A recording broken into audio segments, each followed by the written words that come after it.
Assalamualaikum warahmatullahi wabarakatuh. Kaum muslimin rahimakumullah, para ulama salaf dulu sangat perhatian sekali pada masalah adab dan akhlak. Mereka pun senantiasa mengarahkan murid-muridnya mempelajari adab sebelum menggeluti suatu bidang ilmu dan menemukan berbagai macam khilaf di antara ulama. Al-Imam Malik radhiyallahu an pernah suatu ketika beliau menasihati seorang pemuda Quraisy, "Ta'allamil adabah qabla an tata'allamal ilma." Pelajarilah adab sebelum mempelajari suatu ilmu. Itu menunjukkan bahwa posisi adab di atas ilmu. Orang yang beradab sekalipun tidak berilmu bisa mencapai derajat yang tinggi di sisi Allah Subhanahu wa taala dan bisa mendapatkan kemuliaan di mata manusia. Tapi orang yang berilmu namun tidak disertai dengan adab, maka dia tidak akan mendapatkan perhatian di mata manusia.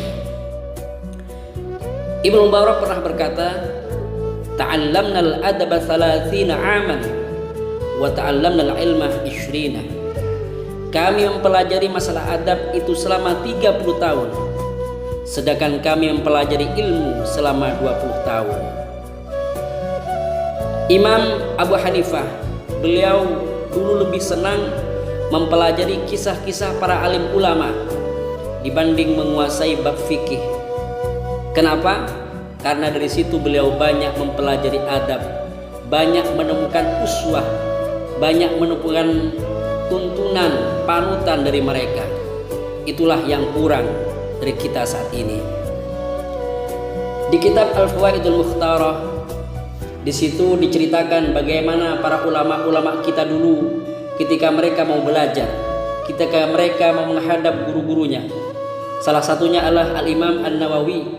Beliau ketika keluar rumah untuk menghadap kepada salah satu guru beliau, yatasaddaqu anhu fit thariq bima tayassara. Yang pertama kali beliau lakukan adalah bersedekah dengan sesuatu yang beliau mampu. Itu untuk memudahkan beliau nantinya menyerap ilmu dari gurunya.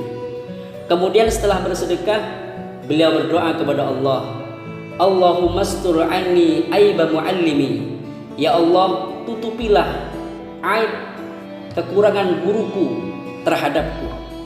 Jangan sampai saya tahu kekurangan guru, jangan sampai saya tahu aib guru. Hatta la taqu aini lahu ala naqisatin, sehingga mataku tidak jatuh pada kekurangannya. Ini beliau minta kepada Allah Subhanahu wa taala demi mencapai keberkahan, demi mencapai kemuliaan ilmu. Beliau minta kepada Allah agar ditutupi aib gurunya. Wala yuballighani dzalika anhu ahadun, dan jangan sampai ada orang lain yang menyampaikan atau yang menceritakan kekurangan guruku terhadapku.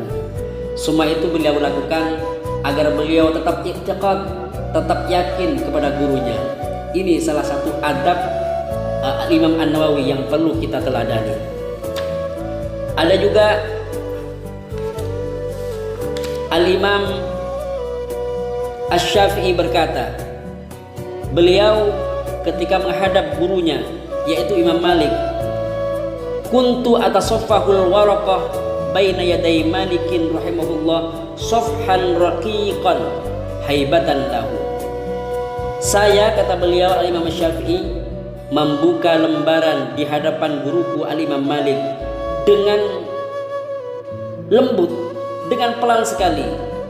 Demikian ini karena memuliakan kepada beliau, li'alla yasma'a waq'aha, agar beliau Imam Malik tidak mendengar suara lembaran tersebut.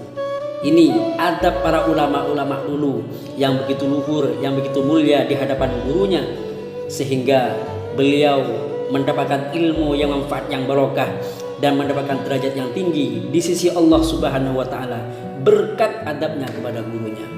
Mudah-mudahan Allah membimbing hati kita agar kita mempunyai akhlakul karimah, agar kita mempunyai adab, sehingga kita bisa mencapai derajat yang tinggi di sisi Allah Subhanahu wa taala dengan mendapatkan barokah dari para masyayikh kita. Amin ya rabbal alamin.